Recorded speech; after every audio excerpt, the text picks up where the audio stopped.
This is a great overview. I think what makes a lot of sense is we can kind of start from the top there and just go back through and talk about, what are some of the biggest issues that we run into at each stage, and then also what are some of the things that we can put in place to help correct for some of those issues.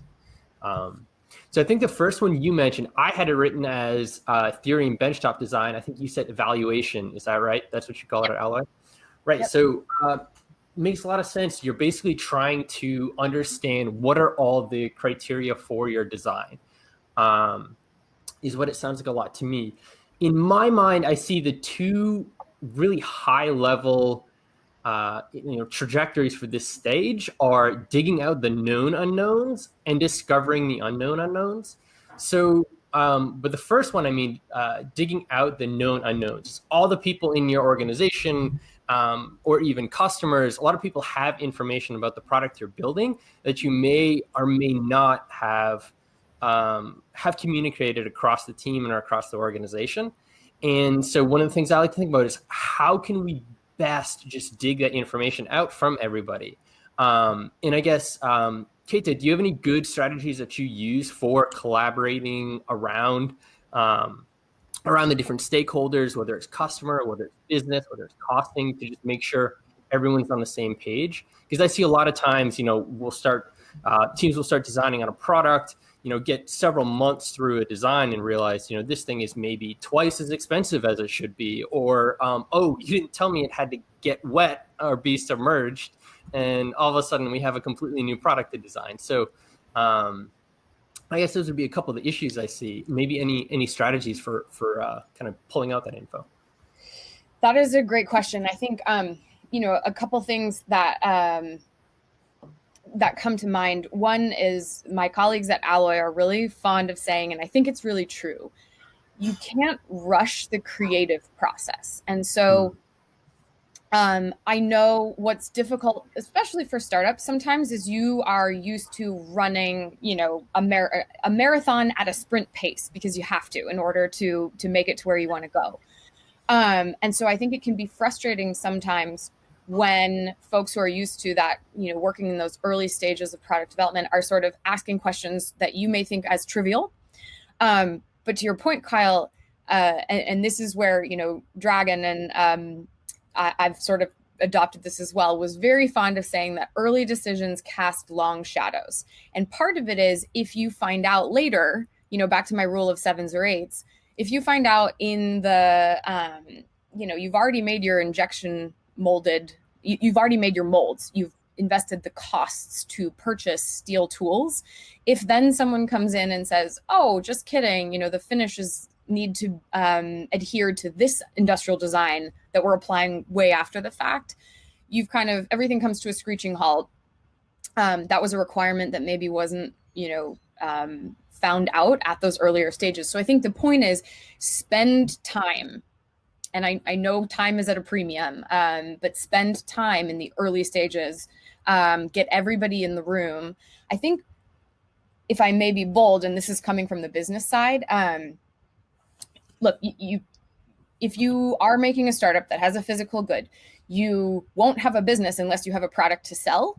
But the product doesn't sell itself in a vacuum. You have to have a business model. And so it's always, there are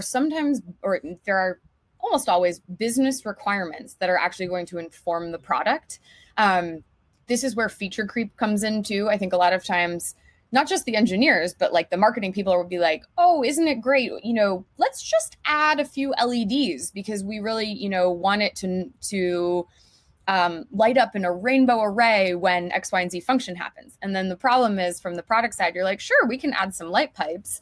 But that's a pretty costly development effort sometimes. And without both sides understanding where those trade-offs are, I think, to your point, Kyle, you can end up designing a product where the cost per unit is going to be $50, but the marketing side, the business side, the sales side is saying, oh no, we don't have the margins we need in order to have a business. So it's got to be those early conversations, get all the people in the room at the same time, make sure the business requirements are also informing and being informed by the product requirements. Yeah, I've seen that a lot. And oftentimes it's that the marketing team or even business teams or industrial designing teams don't, and of course they don't understand all the implications for the requests or the features that maybe they want to go into the product. And it seems like having either that, a long back and forth discussion, or I wonder if there are even some more quantitative measurements that you use to basically gauge, well, marketing or industrial design may say, hey, I want LEDs or light pipes. One of the things I used to do is say, okay, how much do you want LEDs or light pipes? And they would say a lot. And I'd say, okay, now how about in dollars and cents? Right. And then we could have a bit more of a quantitative discussion around that. We've also started recommending to a lot of our customers that they actually use just a number from 1 to 5 in terms of feature priority for different products, different features, in terms of how important they are to the customer. Yeah, I think that's a great methodology. It's some way to tease out the information of what is most important. Dragon was fond of talking about the manufacturing triangle. So it's the interplay of cost, quality, and schedule. And what's interesting at Alloy, we turn that on its head just a little bit. And we basically say quality is a given, right? Nobody wants a low quality product. But what that third leg of the stool is at Alloy is scope. So a lot of that's listening to our clients, be they startup or Fortune 500 companies, and basically saying like, okay, what is the most important driver to them? Because if it is really just, we need 10,000 units a year from now, that's an aggressive schedule. I mean, depending on where you are in the process. And so then schedule becomes sort of the driving force, maybe more than scope. So we kind of have to say, okay, if we've only got a year to play with, we're probably not going to be able to add wireless charging. Because, based on how many new things you're trying to add in,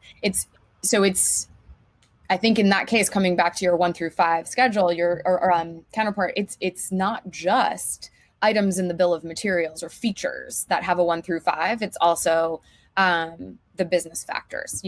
For startups, we have an investor presentation, January 15th, and come hell or high water, we have to have something that's working, at the highest fidelity possible. And sort of that becomes their driving force. It's funny you mentioned wireless charging, because I've seen multiple products where wireless charging gets on the chopping block sometime in the development process, whether it's at the beginning or actually in some cases about 2 years into product development. Yeah.